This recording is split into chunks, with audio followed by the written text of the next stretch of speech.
ইংল্যান্ডে মাঠ কাঁপাচ্ছেন বাংলাদেশের ফুটবলার তানিল সালিক। তানিল সালিককে নিয়ে যেন আগ্রহের শেষ নেই বাংলাদেশি দর্শকদের। বেশ কয়েকদিন ধরেই বাংলাদেশের ফুটবলে আলোচনার মূল কেন্দ্রবিন্দু জুড়ে রয়েছে তানিল সালিকের নাম। তানিল সালিককে নিয়ে এত আলোচনার কারণ, সম্প্রতি একটি ইন্টারভিউতে তানিল সালিক বাংলাদেশের হয়ে খেলার জন্য আগ্রহ প্রকাশ করেছেন। এই খবর প্রকাশিত হওয়ার পর থেকেই তানিলকে নিয়ে দর্শকদের মধ্যে এক প্রকার আলাদা উন্মাদনা কাজ করছে। বর্তমানে তানিল সালিক তার ক্যারিয়ারে সেরা ফর্মে রয়েছে।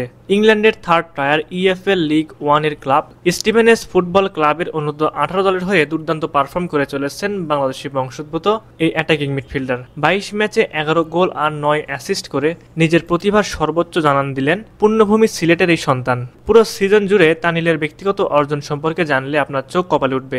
লিগের তৃতীয় সর্বোচ্চ গোলদাতা তিনি, একই সাথে দ্বিতীয় সর্বোচ্চ অ্যাসিস্ট প্রোভাইডারও তানিল সালিক। গোল প্লাস অ্যাসিস্ট মিলিয়ে লিগের দ্বিতীয় সর্বোচ্চ গোল কন্ট্রিবিউটর তার। বাংলাদেশের হয়ে খেলার ব্যাপারে শুরু থেকে বেশ আগ্রহী তিনি, এমনকি ব্যাপারটা নিয়ে ব্যক্তিগতভাবেও বাফুফেকে জানিয়েছেন তানিল সালিক। দেখা যাক বাফুফে শেষ পর্যন্ত কি করতে পারে। বাংলাদেশের ফরওয়ার্ড লাইন আপের অবস্থা খুবই করুণ। যদি তানিল সালিককে দেশে আনা যায় তাহলে বাংলাদেশের ফরওয়ার্ড লাইন আপ ঠিক করা যেতে পারে।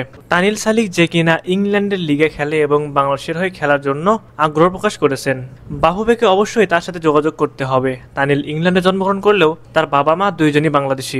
মূলত হামজাকে অনুসরণ করেই বাংলাদেশে আসতে চান তানিল সালিক। বাংলাদেশ ফুটবল দলে হামজার আগমন বাংলাদেশের ফুটবলের এক নবদিগন্ত শুরু হয়েছে।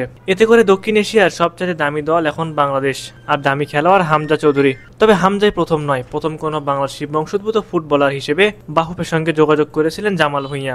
এরপর জাতীয় দলে আসেন ফিনল্যান্ডে জন্ম নেওয়া তারিক কাজী। মূলত এসব ফুটবলারকে অনুসরণ করে স্টিভেনস FC'র এই প্রতিভাবান তরুণ ফুটবলার বাংলাদেশ ন্যাশনাল টিমের প্রতিনিধিত্ব করতে দৃঢ় প্রতিজ্ঞাবদ্ধ। প্রিয় দর্শক, আপনাদের কাছে কি মনে হয়, তানিল সালিককে পেলে কি বাংলাদেশে গোল সমস্যার সমাধান হবে? অবশ্যই এই বিষয়ে আপনার মূল্যবান মতামতটি আমাদের কমেন্ট করে জানিয়ে দিন।